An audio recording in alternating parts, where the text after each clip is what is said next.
नमस्कार. मी काळ बोलतोय. तसे या जगात 3 काळ आहेत: भूतकाळ, वर्तमान काळ आणि भविष्यकाळ. आज आपण या डॉक्युमेंटरीच्या माध्यमातून अशा एका महान विभूतीच्या जीवन प्रवासावर प्रकाशझोत टाकणार आहोत, ज्यांनी भूतकाळाचे चटके सहन करत वर्तमान दिलखुलास जगायचं कसं हे सांगत त्यांच्या सानिध्यात येणाऱ्या त्यांच्या प्रत्येक अनुयायींचे भविष्य उज्ज्वल करण्याचा जणू विडाच उचलला आहे. काही लोक जन्माला येतात, पण काही लोक अवतार घेतात. अगदी त्याच पद्धतीने 1 एप्रिल 1926 साली या भूतलावर समस्त सृष्टीचा उद्धार करण्यासाठी एका सिद्ध पुरुषाने अवतार घेतला. श्री तुकाराम साधू वाळुंजकर आणि सौ सोनाबाई तुकाराम वाळुंजकर यांच्या पोटी ज्ञानोबांचा जन्म झाला.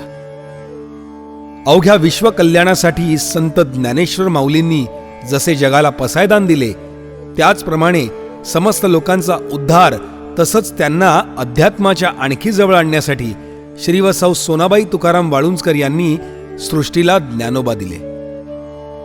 ज्ञानोबांचा जन्म पुण्यातील पिंपरी येथील मावळ तालुक्यातील उर्से या गावी झाला. मग ज्ञानोबांनी त्या काळचं 3री पर्यंतचं शिक्षण घेतलं. अहो, ज्यांचा जन्मच मुळात जग उद्धारासाठी झाला आहे, त्यांना बाहेरील शिक्षणाची गरज ती काय? स्वातंत्र्यपूर्व काळात जन्माला आलेल्या ज्ञानोबांनी 1945 साली ॲम्युनेशन फॅक्टरीत टूल मेकर म्हणून नोकरी स्वीकारली. आणि मग बघता बघता ज्ञानोबा त्या फॅक्टरीत सगळीच कामे करू लागले आणि जणू तिथले ऑलराऊंडरच झाले. त्या काळी ज्ञानोबा यांना त्यांच्या राहत्या घरापासून ते त्यांच्या नोकरीच्या ठिकाणापर्यंत पायी प्रवास करावा लागत असे. सकाळी 7:15 वाजता फॅक्टरीत पोहोचण्यासाठी ज्ञानोबा पहाटे 3 वाजता घरातून निघत असत आणि साधारण 3 ते 3.5 तासांचा प्रवास करत कंपनीत पोहोचत असत. त्या काळी ज्ञानोबांच्या घरची परिस्थिती इतकी बिकट आणि हलाखीची होती की ज्ञानोबांना दुपारी जेवणाचा डब्बा सुद्धा रिकामीच न्यावा लागत असे. जेव्हा ज्ञानोबा त्यांच्या इतर सहकाऱ्यांसोबत डबा खायला बसत, तेव्हा ते जरा सुद्धा जाणवू देत नसत की आज त्यांचा डबा पूर्णपणे रिकामी आहे म्हणून. ज्ञानोबा वाळुंजकर यांचं संपूर्ण कुटुंब सांप्रदायिक होतं. म्हणूनच तर ज्ञानोबांना त्या काळी भजनात मृदुंग वाजवण्याची आवड निर्माण झाली. ज्ञानोबा अत्यंत लहान होते तेव्हा त्यांना नाथ महाराजांचा साक्षात्कार झाला. मनुष्य जन्मात आल्यावर जसा परमार्थ गरजेचा आहे, तसा प्रपंच पण महत्वाचा आहे.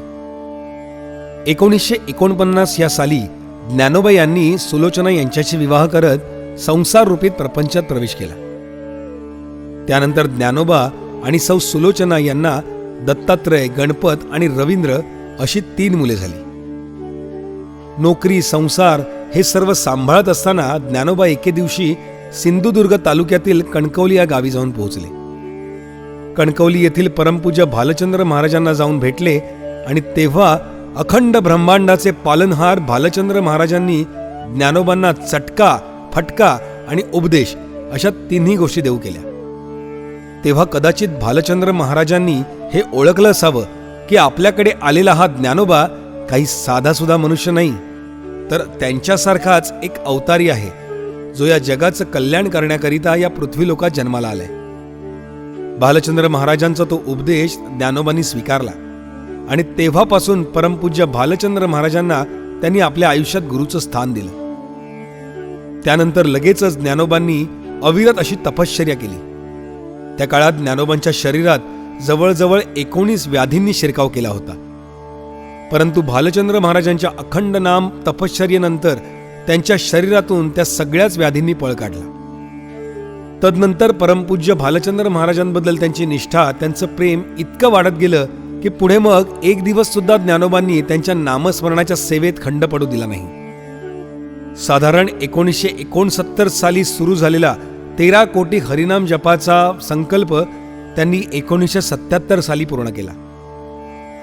दिवस जात होते आणि मग 16 डिसेंबर 1977 साली ज्ञानोबांचे गुरु परमपूज्य भालचंद्र महाराज समाधीस्थ झाले.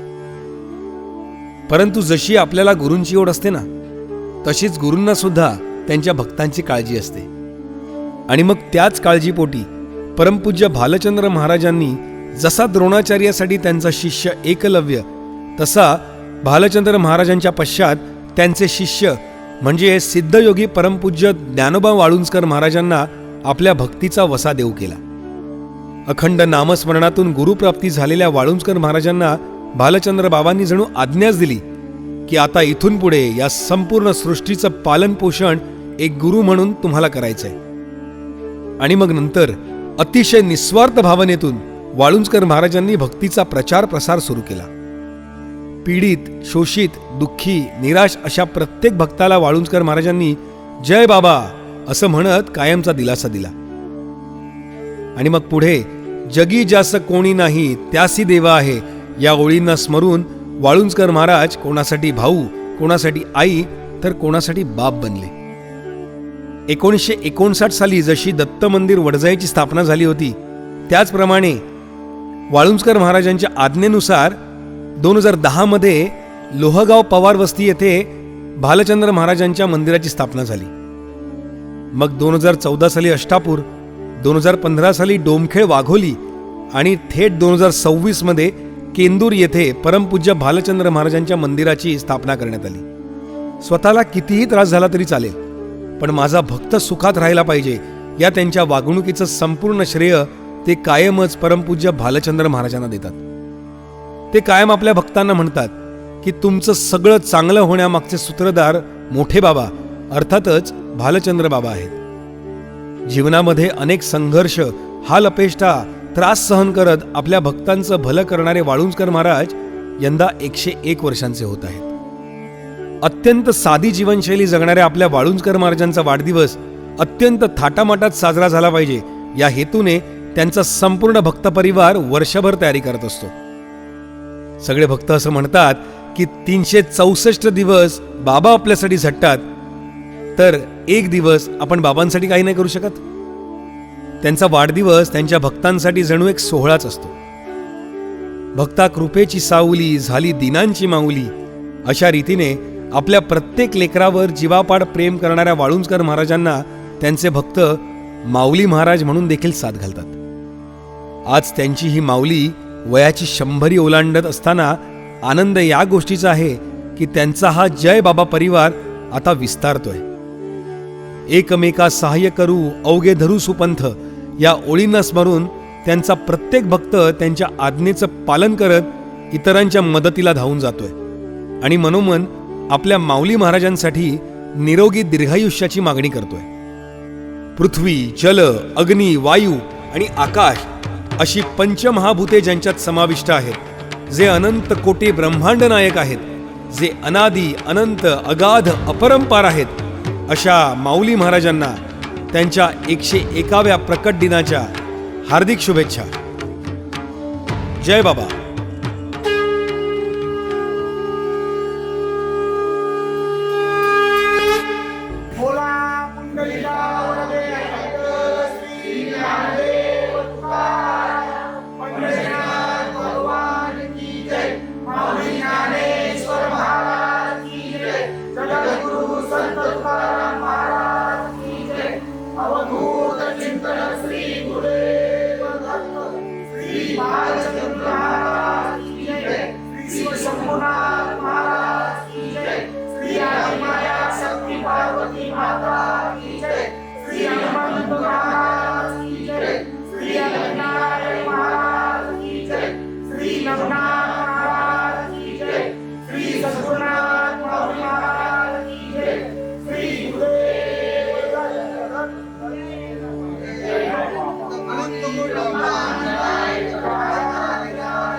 सर्वांच्या वतीने तुम्हाला 101 या अभिष्ट चिंतन सोहळ्याच्या निमित्ताने हार्दिक हार्दिक शुभेच्छा.